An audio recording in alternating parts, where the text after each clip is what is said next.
Hi everyone, welcome back to another video. In this video, we will discuss നമ്മൾ job switch ചെയ്യുന്നതിന്റെ അഡ്വാൻറ്റേജസും അതുപോലെ തന്നെ ഡിസഡ്വാൻറ്റേജസും. രണ്ടാമത് ഇന്റർവ്യൂസിലൊക്കെ പലപ്പോഴും നമ്മൾ കബളിക്കപ്പെടുന്ന ഒരു വാക്കാണ് CTC എന്ന് പറയുന്നത്, കോസ്റ്റ് ടു കമ്പനി. സാലറിക്ക് ചോദിക്കുന്ന സമയത്ത് CTC ആയിരിക്കും പലപ്പോഴും HR പറയുന്നത്. സോ ഈ രണ്ട് കാര്യങ്ങളെ പറ്റിയുള്ള ഒരു ഡിസ്കഷനാണ് ഇന്നത്തെ വീഡിയോയിൽ നമ്മൾ നോക്കുന്നത്. So don't waste time, let's get into it. ആദ്യം തന്നെ നമ്മൾ ഡിസ്കസ് ചെയ്യാൻ പോകുന്നത് ജോബ് സ്വിച്ചിങ്ങിനെ പറ്റിയിട്ടാണ്. ടെക്കീസിനിടയിലാണ് പൊതുവെ ഈ ജോബ് സ്വിച്ചിങ് സാധാരണഗതിയായിട്ട് കാണാറുള്ളത്. അതായത് ഒരു കമ്പനിയിൽ കുറച്ച് നാൾ വർക്ക് ചെയ്യുന്നു, ഉടനെ അടുത്ത കമ്പനിയിലേക്ക് ഷിഫ്റ്റ് ആവുന്നു, അവിടെയും കുറച്ച് നാൾ വർക്ക് ചെയ്യുന്നു, പിന്നീട് വേറൊരു കോമ്പറ്റീറ്ററിൻ്റെ അടുത്തോ അല്ലെങ്കിൽ മറ്റേതെങ്കിലും കമ്പനീസിലായിട്ട് പോകുന്നു. ഇങ്ങനെ പോകുന്നതിൻ്റെ പ്രധാനപ്പെട്ട ഉദ്ദേശം എന്ന് പറയുന്നത് സാലറി ഹൈക്കാണ്. അതായത് ഒരേ കമ്പനിയിൽ തന്നെ കുറേ കാലം വർക്ക് ചെയ്താൽ ചിലപ്പോൾ കിട്ടാൻ പോകുന്നത് 5%, 10% ഇൻക്രിമെൻ്റ് ഒക്കെ ആയിരിക്കും. പക്ഷേ അതേസമയം അവിടെ നിന്ന് വേറെ കമ്പനിയിലേക്ക് ഷിഫ്റ്റ് ആകുമ്പോൾ ചിലപ്പോൾ 30 to 50% വരെയൊക്കെ അപ്ഗ്രേഡ് സാലറിയിൽ കിട്ടാറുണ്ട്. ഈ ഒരു പ്രതീക്ഷയോടുകൂടിയാണ് പല ആൾക്കാരും ജോബ് സ്വിച്ചിങ് പ്രിഫർ ചെയ്യുന്നത്. പക്ഷേ ഇത് എത്രത്തോളം പ്രാവർത്തികമാണ്, പ്രായോഗികമാണ്, ഇതുകൊണ്ടുള്ള ഡീമെറിറ്റ്സ് എന്തൊക്കെയാണെന്നുള്ളത് കൂടെ നമ്മൾ നോക്കാൻ പോവുകയാണ്. സോ ജോബ് സ്വിച്ചിങ് ഇനിഷ്യൽ ഇയേഴ്സിൽ വളരെ എളുപ്പമായിരിക്കും. മാത്രമല്ല ഇനിഷ്യൽ ഇയേഴ്സിൽ നമുക്ക് പറഞ്ഞതുപോലെ തന്നെ വലിയ സാലറി ഹൈക്ക് ഉണ്ടാകാനുള്ള സാധ്യത കൂടുതലാണ്. പക്ഷേ ഇത് ഒരു ലോങ് ടൈമിലേക്ക് നിങ്ങൾ കൺസ്ട്രക്ട് ചെയ്യുകയാണെങ്കിൽ തീർച്ചയായിട്ടും അത് ബാക്ക് ഫയർ ചെയ്യാനുള്ള എല്ലാ സാധ്യതകളും ഉണ്ട്. പ്രത്യേകിച്ചും ഇപ്പോൾ ഒരു ഫ്രഷറായിട്ട് നിങ്ങൾ സ്റ്റാർട്ട് ചെയ്തു, മേ ബി നിങ്ങളുടെ സ്റ്റാർട്ടിംഗ് സാലറി എന്ന് പറയുന്നത് 25 or 30K ആണെന്ന് വിചാരിക്കുക.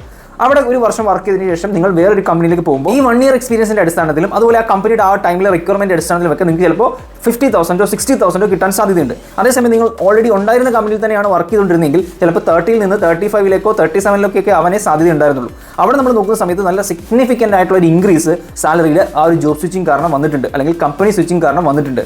ഇനി അവിടെയും കുറേ നാൾ വർക്ക് ചെയ്തു, മേ ബി ഒരു 6 months അല്ലെങ്കിൽ 1 year വർക്ക് ചെയ്തു എന്ന് വിചാരിക്കാം, മേ ബി 1.5 year വർക്ക് ചെയ്തു എന്ന് വിചാരിക്കാം. അതിനുശേഷം നമ്മൾ വീണ്ടും ഒരു കമ്പനി സ്വിച്ച് നടക്കുന്നു. ചിലപ്പോൾ 50,000 എന്നുള്ളത് 80,000 ആയിട്ടും അല്ലെങ്കിൽ ചിലപ്പോൾ 1 lakh ആയിട്ടും മാറാനുള്ള പോസിബിലിറ്റീസ് ഉണ്ട്, ഇല്ല എന്ന് ഞാൻ പറയുന്നില്ല.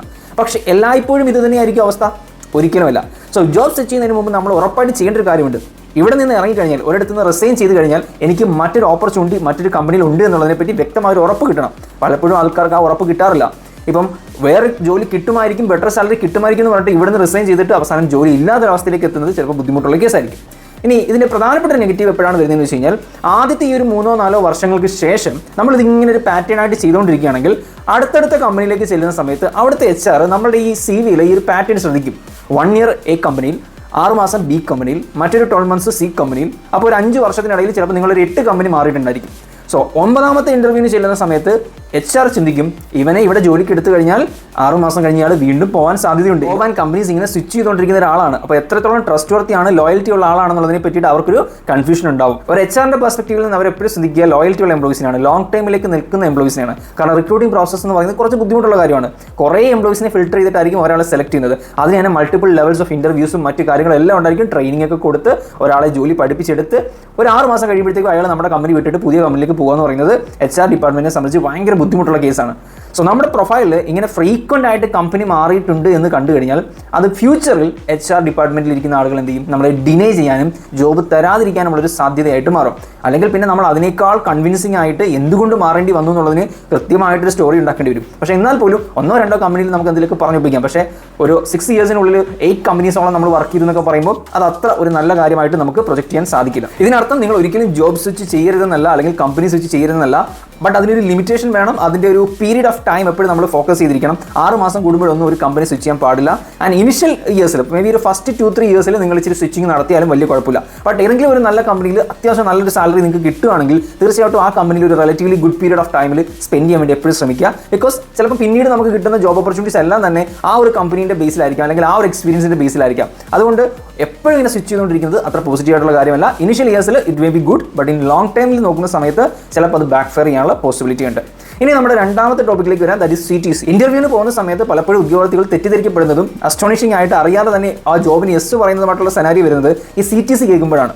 ഫോർ എക്സാമ്പിൾ ഒരു HR പറയുകയാണ്, നിങ്ങൾ ജോലിക്ക് എടുക്കാനായിട്ട് തീരുമാനിച്ചിരിക്കുന്നു, നിങ്ങളുടെ ആനുവൽ CTC എന്ന് പറയുന്നത് 12 lakh per annum ആണ്. അപ്പോൾ പെട്ടെന്ന് ഒരു ഫ്രഷറോ അല്ലെങ്കിൽ ഇത് ചിലപ്പോൾ 1 year എക്സ്പീരിയൻസ് ഉള്ള ഒരാളൊക്കെ ആണെങ്കിൽ ഓക്കെ 12 lakh per annum എന്ന് പറയുന്നത് ഭയങ്കര ഒരു നല്ലൊരു പോസിബിലിറ്റി അല്ലേ? പ്രത്യേകിച്ചും കേരളത്തിലേക്ക് ഒരു അവസ്ഥ നോക്കുകയാണെങ്കിൽ അത്രയും സാലറി ഒക്കെ കിട്ടുക എന്ന് പറയുന്നത് ചില്ലറ കാര്യമാണോ? 12 lakh per annum എന്ന് കേൾക്കുമ്പോൾ നമ്മുടെ മനസ്സിൽ പെട്ടെന്ന് ബ്രെയിൻ ചിന്തിക്കുക, മാസം 1 ലക്ഷം രൂപ വെച്ച് കിട്ടുമല്ലേ, 1 ലക്ഷം രൂപ സാലറി, വെരി ഗുഡ്. പക്ഷേ CTC അങ്ങനെയല്ല വർക്കൗട്ട് ആവുന്നത്. കോസ്റ്റ് ടു കമ്പനി എന്ന് പറയുന്നത് നിങ്ങളുടെ കയ്യിലേക്ക് കിട്ടുന്ന ഇൻഹാൻഡ് സാലറി അല്ല. ഇപ്പോൾ 12 lakh per annum എന്ന് പറയുന്നത് CTC ഉണ്ടെങ്കിൽ ചിലപ്പോൾ നിങ്ങളുടെ കയ്യിലേക്ക് കിട്ടുന്നത് 6 lakh or 8 lakh per annum ആയിരിക്കും. ബാക്കിയുള്ള കാര്യങ്ങളൊക്കെ തന്നെ ഫ്യൂച്ചറിസ്റ്റിക് ആയിട്ട് ചിലപ്പോൾ നിങ്ങളിലേക്ക് എത്തിച്ചേരാൻ സാധ്യതയുള്ളതായിരിക്കും. ഫോർ എക്സാമ്പിൾ ഇൻഷുറൻസിന് പേയ്മെന്റ് പോകുന്നുണ്ടായിരിക്കും, PF പേയ്മെന്റ് പോകുന്നുണ്ടായിരിക്കും. അപ്പോൾ നമ്മുടെ ഓട്ടോമാറ്റിക്കലി നമ്മുടെ സാലറിയിൽ നിന്ന് തന്നെ PF കട്ട് ചെയ്യും. ഇപ്പോൾ നിങ്ങൾക്കൊരു മാസം 40,000 രൂപ സാലറി ഉള്ള ഒരാളാണെങ്കിൽ ആ 40 തന്നെ ആയിരിക്കും ആ ഒരു PF എമൗണ്ട് കട്ട് ചെയ്യുന്നത്. യെസ്, കമ്പനിയുടെ ഭാഗത്തു നിന്നും PF കോൺട്രിബ്യൂഷൻ ഉണ്ടായിരിക്കും. പക്ഷേ ആ കോൺട്രിബ്യൂഷൻ നിങ്ങൾക്ക് ഇപ്പോൾ കിട്ടില്ല, ഫ്യൂച്ചറിലേ കിട്ടുള്ളൂ. ഇൻഷുറൻസ് ആണെങ്കിലും ഫ്യൂച്ചറിലേ നിങ്ങൾക്ക് ക്ലെയിം ചെയ്യാൻ പറ്റും.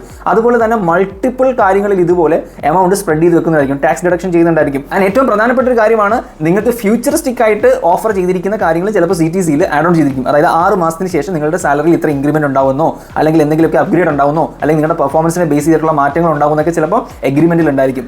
സോ 6 മാസം കഴിഞ്ഞ് ഉണ്ടാവാൻ സാധ്യതയുള്ള കാര്യങ്ങൾ ഉൾപ്പെടെ ചിലപ്പോൾ CTCയിൽ ഇൻക്ലൂഡഡ് ആയിരിക്കും. ഇതെല്ലാം കൂടെ ചേർത്തിട്ട് ഒരു ആഡഡ് വാല്യൂ ആയിട്ടായിരിക്കും ഈ പറഞ്ഞ 12 lakh per annum ഒക്കെ പറയുന്നത്. അപ്പം നിങ്ങളെ സംബന്ധിച്ച് ഈ CTC എന്താണെന്നുള്ളൊരു ധാരണയില്ലെങ്കിലും, ഇൻഹാൻഡായിട്ട് എത്ര കിട്ടും എന്നുള്ളൊരു കാൽക്കുലേഷൻ നടത്താൻ സാധിച്ചില്ലെങ്കിലും, ഈ 12 lakh എന്ന വാക്ക് കിട്ടി ചിലപ്പോൾ നിങ്ങളവിടെ അക്സെപ്റ്റ് ചെയ്യാനുള്ള സാധ്യതയുണ്ട്. പിന്നീട് മാസം ശമ്പളം കിട്ടുമ്പോഴായിരിക്കും മനസ്സിലാവുന്നത് ആക്ച്വലി കയ്യിലേക്ക് ഇത്രേ കിട്ടുള്ളൂ എന്ന്. അപ്പോൾ അവിടെ എന്താ നമ്മൾ ചെയ്യേണ്ടത്? ഇന്റർവ്യൂ ടൈമിൽ തന്നെ ഇൻഹാൻഡ് സാലറി എത്ര ഉണ്ടെന്ന് ചോദിക്കുക. അതും അല്ലെങ്കിൽ കുറച്ചുകൂടെ പൊളൈറ്റ് ആയിട്ട് നമുക്ക് ചോദിക്കാൻ പറ്റുന്നത് ഈ CTCയുടെ ബ്രേക്ക് ഡൗൺ എങ്ങനെയാണെന്ന് പറയാമോ എന്ന് ചോദിക്കുക. അപ്പോൾ ഓരോ ഐറ്റത്തിന് വേണ്ടിയിട്ട് അവർ എത്രയാണ് മാറ്റി വെക്കുന്നത്, എത്രയാണ് ഡിഡക്ട് ചെയ്യുന്നത്, അവസാനം നമ്മുടെ കയ്യിലേക്ക് ബാലൻസ് എത്ര മന്ത്ലി വരും എന്നുള്ളതിനെ പറ്റിയിട്ട് ഐഡിയ കിട്ടും. സോ അത് തീർച്ചയായിട്ടും നിങ്ങൾ ഇന്റർവ്യൂവിൽ ശ്രദ്ധിക്കണം. CTCയുടെ വാല്യൂ മാത്രം കേട്ടുകൊണ്ട് ഒരിക്കലും ജോബ് അക്സെപ്റ്റ് ചെയ്യരുത്. കൃത്യമായിട്ട് അതിൻ്റെ ഒരു ബ്രേക്ക് ഡൗൺ നിങ്ങൾ കൺസിഡർ ചെയ്യേണ്ടതാണ്. So that's it. ഈ 2 കാര്യങ്ങൾ ഇമ്പോർട്ടൻ്റ് ആയിട്ട് നിങ്ങളുമായിട്ട് ഡിസ്കസ് ചെയ്യണം തോന്നി. അപ്പോൾ ഇതുമായിട്ട് ബന്ധപ്പെട്ട് നിങ്ങളുടെ എന്തെങ്കിലും പേഴ്സണൽ എക്സ്പീരിയൻസ് ഉണ്ടെങ്കിൽ തീർച്ചയായിട്ടും കമന്റ് ബോക്സിൽ പറയാവുന്നതാണ്. മറ്റേതെങ്കിലും സംശയമായിട്ട് നമുക്ക് വീണ്ടും കാണാം. Thank you. ബൈ.